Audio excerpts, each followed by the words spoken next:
Ever since 1896, the Devon Horse Show and Country Fair has been recognized around the world for promoting horsemanship and horse breeding for conformation, performance, and speed. And what it was a group of fox hunters who got together and decided that they wanted to see who had the better horses.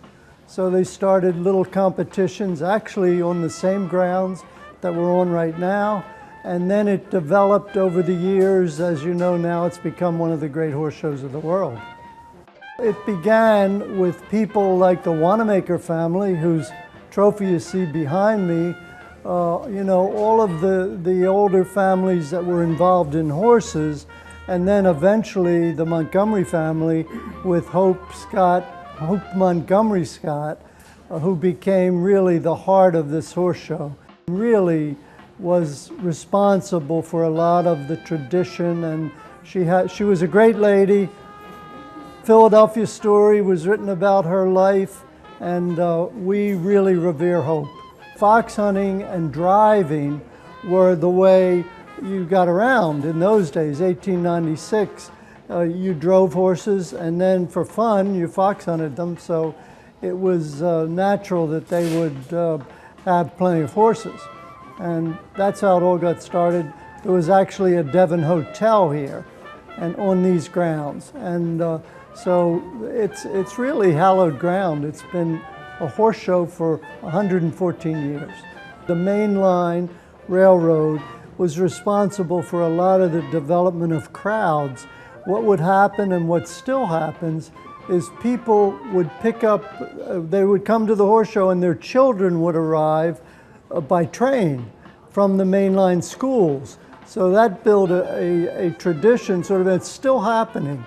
And there were little booths and things right from the start, but I guess they realized that this audience had the capability of spending money on food and clothing and whatever, and that's how it started. And of course it's grown like Topsy, and that is really where the major volunteerism is.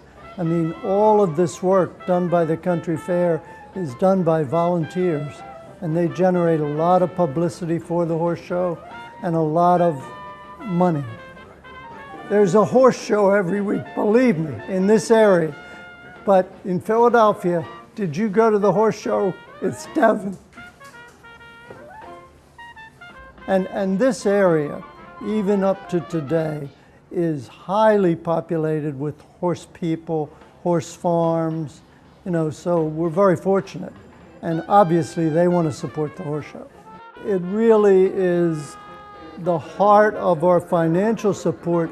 We have a good deal of money in the bank before the gates open because of the boxes. You cannot buy a box at Devon. The boxes are sold literally for centuries. I mean, it's a family thing. They pass it on to their daughter or their son, and we're very fortunate for that because it's quite a nice little income prior to the horse show. Yeah, the show has always been a ball rolling downhill. It just gets larger and larger and larger, and its following seems to constantly be increasing, and the recognition of Devon is global.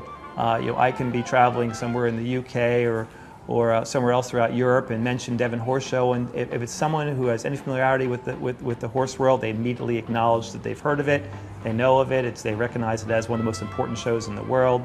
So I think for my life, my entire life, Devon has been as substantial as it currently is. There's so many wonderful traditions of Devon. There is the pageantry of the picnics that are brought to the boxes themselves, the lemon sticks and the fudge, and just the traditions of being here on certain evenings and getting dressed for the events. There's so many different things that people do as part of their rituals of being a Devon horse show.